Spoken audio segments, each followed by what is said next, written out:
85 minutes gone. Your team is 1-0 down. 5 minutes left on the clock. 5 minutes between you and a defeat you cannot, will not accept. Your heart is pounding against your ribs. Your hands are shaking. The man next to you is screaming at the screen. And somewhere deep in your chest, there's a knot pulling tighter with every second that ticks away. Ball goes out. Throw in. You can't breathe. And then, without even deciding to, you do it. You sink down onto your knees. Your face drops into your hands. And the words come pouring out in a whisper only you can hear. Please, please God, just this once. Let us win. Don't let us lose. Please. You're praying. And right now, as you read this, you are not alone. Millions are doing the exact same thing. Across stadiums, living rooms, and street corners on every continent, millions are on their knees for the World Cup. But here's what none of them see. In another house, in another city, in another country, there's someone exactly like you, on their knees, face in their hands, praying to the very same God for the opposite result. Two hearts breaking in two directions, one God caught in the middle. So what is he supposed to do? Pick a side, reach down from the heavens and nudge the ball into one net instead of the other, because you asked a little more desperately. Because if that's how it works, then he isn't God, he's a mascot. So today, let's ask the question millions are living but never stop to examine. Why are we praying for a game? And what does ancient philosophy, thousands of years old, say about what's really happening when we do? Stay with me, because by the end, this is going to change how you watch every match, wave every flag, and whisper every wish. Now, let's start with something important, because I don't want you to think prayer itself is the problem. It isn't. Far from it. Belief in a God who reaches in, who intervenes in the events of our lives, is one of the most powerful comforts a human being can hold. And here's the part we must understand. That comfort is not a weakness. It points to something real, something divine. Prayers are powerful. Think about what prayer actually is. In your darkest hour, when the diagnosis comes, when the marriage is breaking, when you don't know how you'll pay what you owe, you call out, and something answers. Prayer has the power to move God to intervene in the genuine problems and challenges of life. This is a sacred intrinsic quality of the divine, that the Supreme listens and responds to a heart in need. So far, beautiful. So far, good. But here is where it quietly goes wrong. There is a vast difference between calling on God in the real struggles of the soul and summoning Him to referee a soccer match. The moment we drag that sacred power down to decide who wins a game, to break a tie in a cricket final, to bend a penalty kick our way, the whole thing develops a crack right down the middle. And once you see that crack, you can never unsee it. Let's look at it. There's a film that accidentally became one of the best theology lessons of the century, Bruce Almighty. Remember the scene? Bruce is given God's power, and he's drowning in prayers, so he does the lazy thing, he says yes to all of them. Everyone who prayed to win the lottery wins, and then the payout comes. Because millions won, each person receives $1. The city erupts, riots in the streets. A God who answers every selfish prayer doesn't create heaven, he creates chaos. That's the slot machine view of prayer. Pull the lever, get your reward, and it falls apart the moment you realize you are not the only one pulling it. If God is truly the God of all people, every nation, every team, every trembling heart, then his response can never favor one side against another. It's not that he won't. It's that it would make him less than God to do so. So if prayer isn't a vending machine, what on earth is it for? Here's where we leave the courtroom of arguments and step into something older, something deeper. There's a story from the ancient texts. The Devas, the celestial beings, were tormented by a tyrant named Hiranyakashipu. So they came before Lord Hari, the Supreme, and they prayed for the tyrant's destruction. And the Lord's answer is the key to this entire video. He did not say, "I come for those who shout the loudest." He described the kind of soul he answers, and among the qualities he named was one word, Nirvaira. Non-enmity, no rivalry, no wish for another's defeat, a heart with no enemy in it. Now hold that word, Nirvaira, against your own prayer in the stadium. When you pray, "Let my team win," what are you actually saying? You're saying, "Let the team lose." You're saying, "Let those children cry instead of mine." You're saying, "Let their city grieve so my city can celebrate." That is not non-enmity. That is enmity dressed up in the language of prayer. It is, quite literally, the exact opposite of what prayer was created to do. And here's the part that stings, because we've all felt it.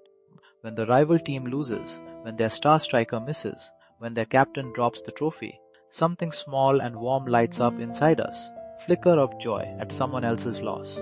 We don't say it out loud, but it's there. And I need you to understand what that flicker is. That little spark of pleasure at another's defeat, that is not the soul moving forward. That is the soul slipping backward. Because the entire purpose of prayer, the real ancient universal purpose, is to make you smaller, to dissolve the ego, to melt the wall between me and them. A prayer is answered not when you get a trophy. A prayer is answered when you lose a little bit of yourself, when you walk away more humble, not more triumphant. So every prayer that whispers, make me better than them, make me the winner, make them the losers, that prayer isn't lifting you up. It's feeding the very thing prayer was meant to starve.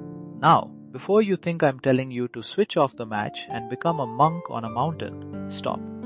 Because this is not a video against sport, it's the opposite.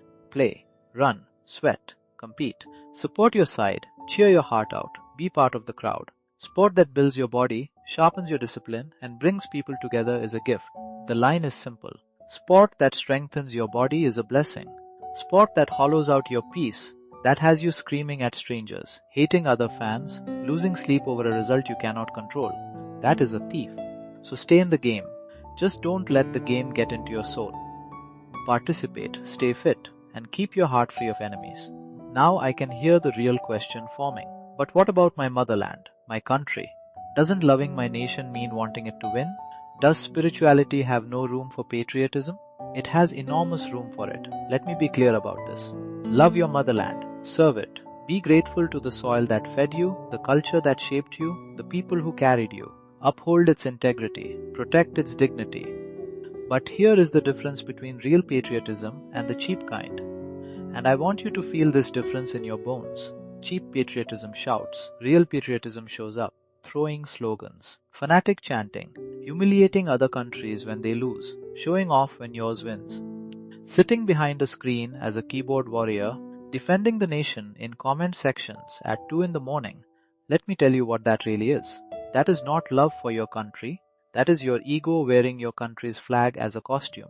It's a facade, a disguise, a way to feel superior while contributing nothing. Your motherland gains not 1 inch of progress from your insults to a stranger online. So what does real patriotism look like? It looks like this. Get off the screen and onto the ground. Instead of writing and debating and fighting on social media, go out and make a difference where your hands can actually reach. Clean your own town first.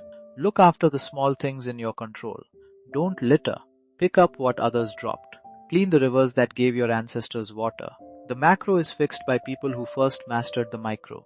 Show up when disaster strikes. When floods come, when earthquakes hit, when your fellow citizens are buried in crisis. Be there. Sandbags matter more than slogans. A helping hand matters more than a hashtag. Take care of each other. A nation is not a flag or an anthem. A nation is its people. Look after your neighbor. Protect the weak. Lift the fallen. That is the land made of flesh and blood. Anyone can wave a flag and chant a name. That costs nothing. True love of your country is in how you live and how you serve. You don't honor your motherland by praying for another nation to fall. You honor it by becoming someone your motherland would be proud to have raised. And one more truth. For those of you watching far from where you were born, if you have left your motherland and taken shelter in another country, respect it. Respect its people, its laws, its customs. That adopted land has also opened her bosom to you. She feeds you, shelters you, lets you build a life on her soil. Love her as much as the land you came from. Do not take a country's hospitality and then betray it in your heart. Do not eat at her table and curse her name. That is not the conduct of a noble soul. Be grateful to both mothers, the one who bore you and the one who took you in. That is patriotism with a soul. So, let's gather everything we've learned today. 5 truths to carry with you. 1. A God who picks your team over another isn't God. He's a reflection of your own bias. We don't find God in our image. We draw him there. 2. Prayer is real and powerful. It moves God to intervene in life's true struggles. But a universe where every selfish prayer is answered isn't heaven. It's a riot. 3. The true mark of a devotee is Nirvaira, a heart with no enemy. And praying for another to lose is enmity wearing the mask of faith. 4. Prayer is answered when your ego shrinks, not when your trophy cabinet grows. Humility is the real miracle. 5. Real patriotism isn't slogans, insults, or keyboard wars. It's clean rivers, helping hands in a disaster, and caring for your fellow citizens. Serve your land with your hands, not your ego. And if you live on adopted soil, love her too. Be grateful to both mothers. So the next time you fold your hands before a big match, don't ask to win. Ask to be made a little more humble, a little more free, a little less full of yourself. That is a prayer that actually gets answered.